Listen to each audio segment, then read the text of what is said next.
Assalamualaikum warahmatullahi wabarakatuh.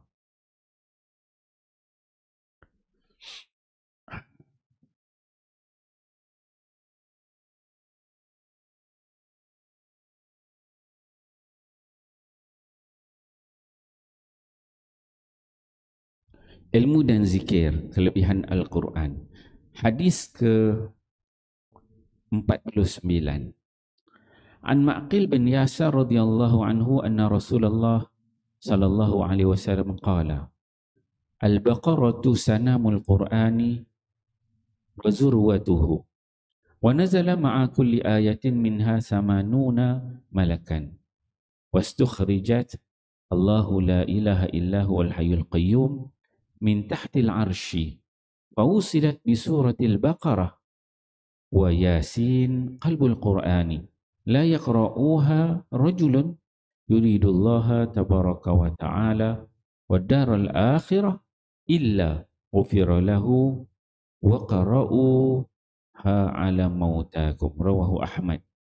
Sayyidina Ma'qil bin Yasar radhiyallahu anhu meriwayatkan bahawa Rasulullah sallallahu alaihi wasallam bersabda, puncak yakni bahagian tertinggi bagi Al-Quran ialah surah Al-Baqarah.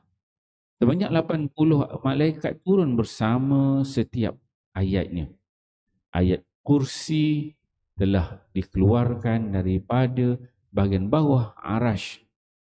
Ia telah turun daripada khazanah Allah yang khusus. Kemudian ia telah digabungkan dengan surah Al-Baqarah. Sementara surah Yasin ialah jantung Al-Quran.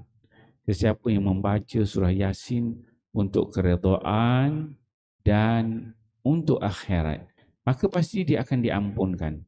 Oleh itu bacalah surah Yasin itu di sisi orang-orang yang hampir meninggal dunia daripada kalangan kamu supaya rohnya mudah keluar. Musnad Ahmad. Keterangan surah Al-Baqarah dikatakan sebagai puncak Al-Quran dalam hadis di atas ialah kerana dalam surah ini diterangkan asas-asas Islam, akidah dan hukum hakam Islam secara mendalam. Keterangan sedemikian tiada dalam surah yang lain. Ma'ariful hadis. Alhamdulillah tuan-tuan, pagi ini kita membaca satu hadis Nabi sallallahu alaihi wasallam. Hadis ada buah tajuk ilmu dan zikir, iaitu kelebihan Al-Quran. Hadis ke-49 diriwayatkan oleh Ma'qil bin Yasar. Ma'qil ni salah seorang sahabat Nabi sallallahu alaihi wasallam. Para ulama disebut Ma'qil ni dia menyaksikan perjanjian Ar-Ridwan. Perjanjian Ar-Ridwan ni kalau tak silap tahun ke-6 Hijrah Nabi. Nabi nak pergi masuk ke Mekah, pergi buat umrah tapi tak dapat masuk.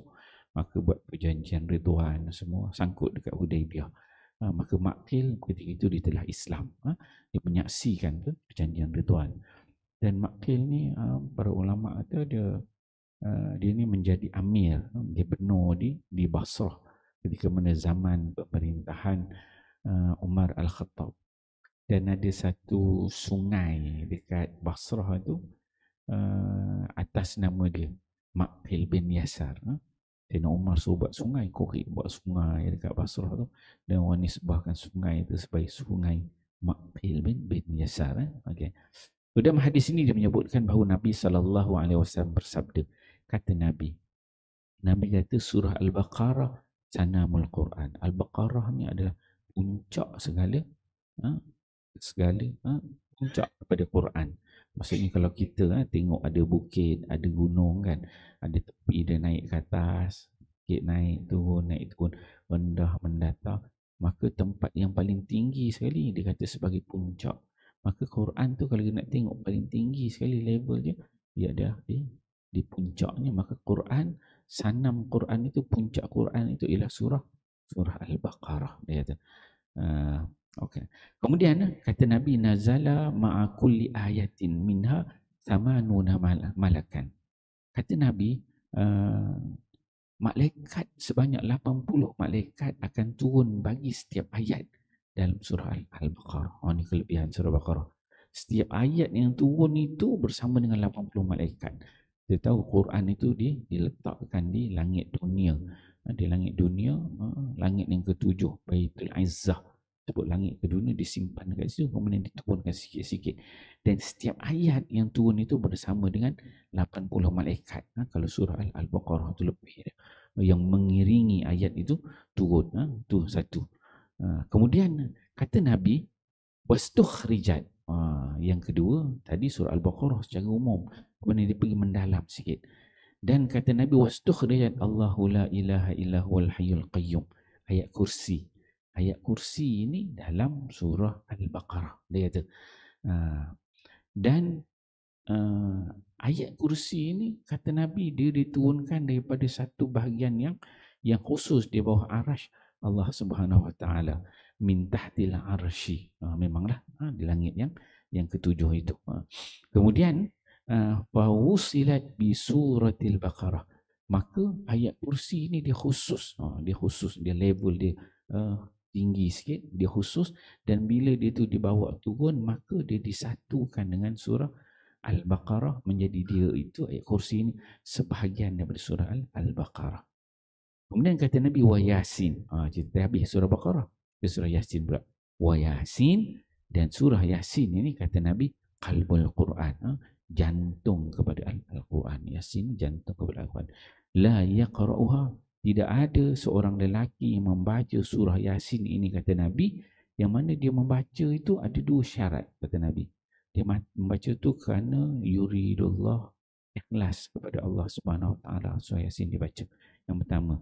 Kemudian yang kedua, wadarul akhirah, dan mengharapkan ganjaran yang baik di hari akhirat. Dua yang dia minta. Baca surah Yasin, ada ikhlas kepada Allah, dan juga mengharapkan ganjaran akhirat.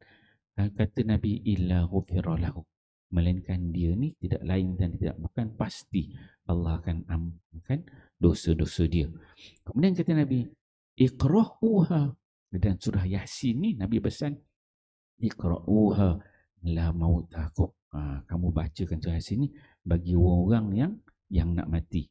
Ulama dia bahaslah mautakum ni, nak mati ke, dah mati ke, selepas mati ke.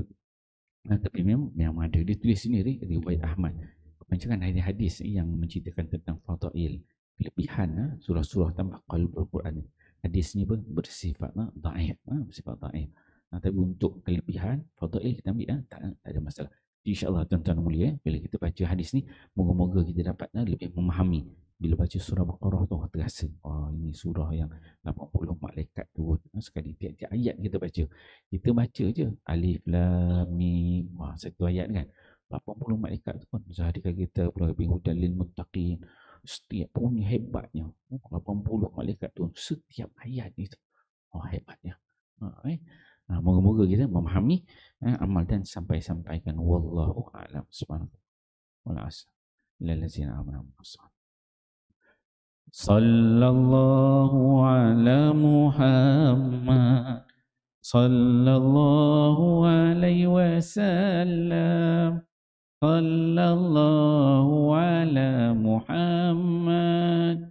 Sallallahu alaihi wasallam. Ya Nabi salam alaika. Ya Rasul salam alaika. Ya Habib salam alaika. Sallallahu alaika. Sallallahu ala Muhammad. Sallallahu alaihi wasallam. Sallallahu ala Muhammad.